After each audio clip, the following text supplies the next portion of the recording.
Welcome to So What's It Actually About? I'm your host, Margie McKechnie, and I, along with my wide array of guests, hope to help you better understand and weather the wonderful world of actuarial science.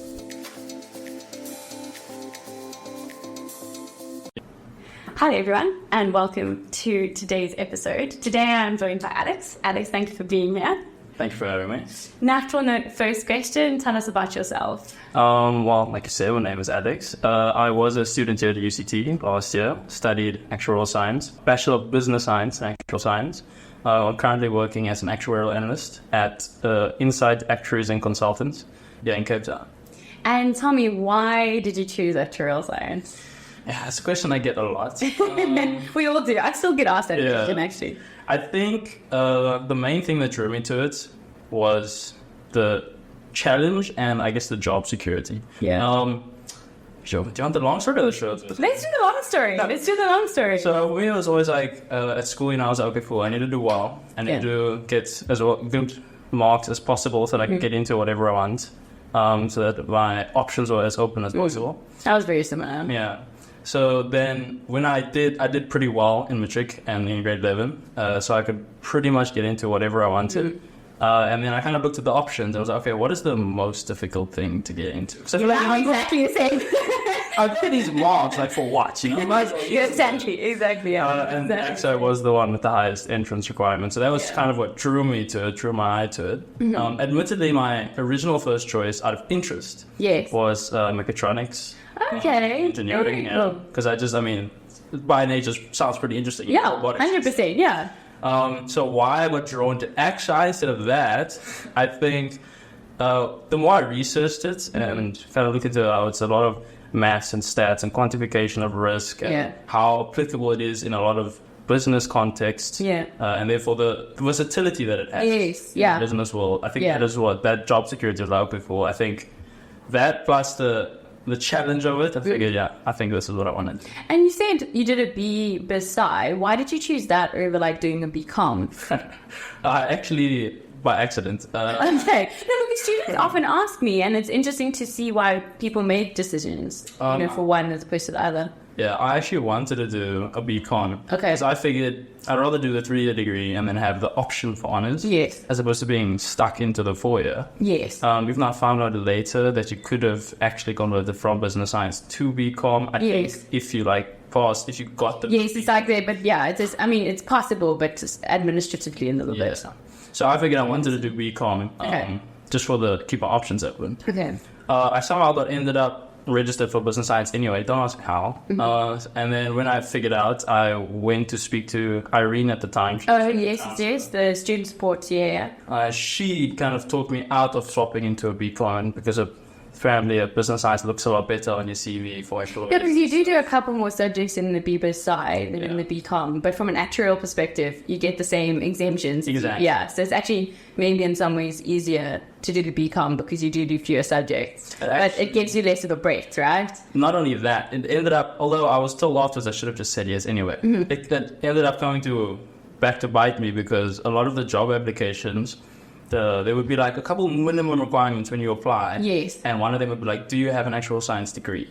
And because you were in 40, you didn't have it. Oh, exactly. So I couldn't, in good faith, I couldn't say yes, even though technically if I had done BCom, I would have had one.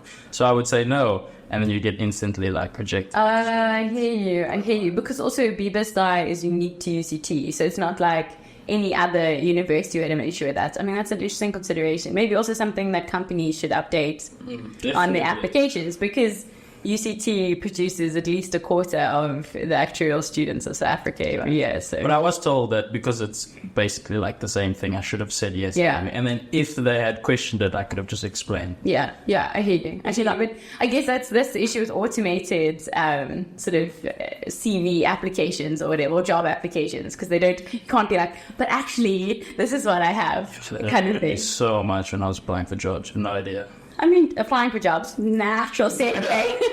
Tell me, how did that go? We had numerous conversations last year about the interview process, technical interviews, sort of more the personal getting to know you interviews. How did you find that process as a whole? I think the interview process was probably the worst part of the job. Well, okay. the worst part is probably sending out all these applications and getting like a quarter of them actually responding. Yes, which is something I think is important for people to realize, is that sometimes you just send your CV into the ether and like you don't know where it actually ends up, and there's no receipt, like acknowledgement of receipt, and you're like, okay, well, obviously that was a closed door. Yeah, it's actually like nice when they say that they've got it, and when they say they've rejected. Yeah, it's not. And you're like, okay, close that off. Yeah, exactly. Because I kept a list of all the places that I applied to, so I could kind of keep track. Make sure I don't apply to the same place twice. Yeah. And it was very annoying how long the list got of these. Tell me, was it a spreadsheet? Once I realized all the details that I was needing to record, like when did I apply, what is the exact name of the position. Yeah. Some companies that have multiple positions with it. Of course, then in different teams and whatever. Yeah. So after a while, I realized I probably should have known this spreadsheet, but I was just next time. Okay, so you sent your CVs out, and what the first frustration, it was like not hearing back, kind of being like, did it even get to the inbox it was supposed to? And then once you did start getting receipts or like responses, how was that experience? I'd say that was a lot better. When they're interested in you, they make a lot more of an effort to actually communicate with you. Leading up to the interview was always fine. The people would give you all the details you need. If you had any questions, they would respond. I often had a few because I always wanted to know what preparation I would do. So because they don't like to tell you. Yeah, and to prepare. And being in a technical interview is very different to being in a like get to know you interview kind of thing. And maybe really speak to that. Like, what were the different types of interviews that you went through, and what was your experience of each of them? So I definitely went through, I'd say, the rate. I didn't do that many interviews, probably like 4 in total. But I think I got from purely technical to purely personality in the 4. Yeah. I'd say the companies like to say that it'll just be like a get to know you interview, but then still throw in technical questions. And send the straight. I had finally they specifically told me don't prepare anything. We're just gonna have a chat, and it was like purely. That was the consulting. Yeah. I remember you came and spoke to me before and afterwards, because you came to me and you're like, okay, what should I expect from like a getting to know you interview, and we ran through the whole thing, and then afterwards you were like, they didn't ask me anything. They didn't want to get to know me. I felt so hurt. Which is, remember we had that conversation afterwards where you're like, they didn't get to know me, and I think, and do you remember what I said to you? Where I said, probably wasn't. Yeah, maybe it wasn't. If that was something that you struggled with and that they didn't get to know you, then maybe it isn't the place for you. Because if you want to be known and seen as a person, first and foremost, then just having a technical interview, maybe it's not a great space for you. And you didn't end up there. In the end, although you did end up in consultancy. Yeah. But how did you feel in the interview when you were like, this is not what I thought it was going to be? Like, did you... Immediately when I realized, like, from the get-go, very close to the beginning of the interview, they kind of mentioned that they have a lot of technical questions that they were going to ask. My heart just sank. I was like, no, I did not prepare. Well, I did, because I figured that it was a couple. Yeah. But they had like a whole little booklet. Oh, no. So I was...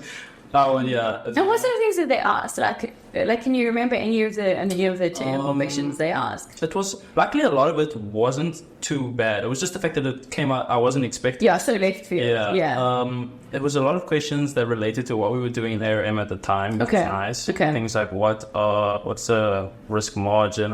They gave an example of a scenario with 2 asset managers of a pension fund, and then one wanting to do like a very risky investment strategy, and the other one wanting to do a safer investment strategy, and then they ask you to comment on the 2 strategies, things like that. And then they also asked a lot of, I guess, problem-solving type of questions, like if you were to calculate the number of solar panels in Cape Town just right now. Right, such a similar question when I had my first interview. They asked me, how would you count the number of traffic robots in South Africa without counting them physically?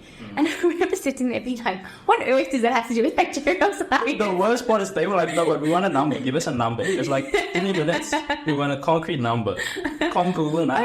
Seriously, did you actually do calculations? Okay, no, mine was like one of these like blue sky kind of approaches thing. That's quite hectic. So what number did you take? I can't even remember. I remember I thought it was one of those types of questions, so I kind of explained, and they were like, okay, yeah, but like we want a number. So It's madness. I think it's more they just kind of want to see how you think, Yeah. and what you would do in a case where you're asked a question that you didn't quite expect.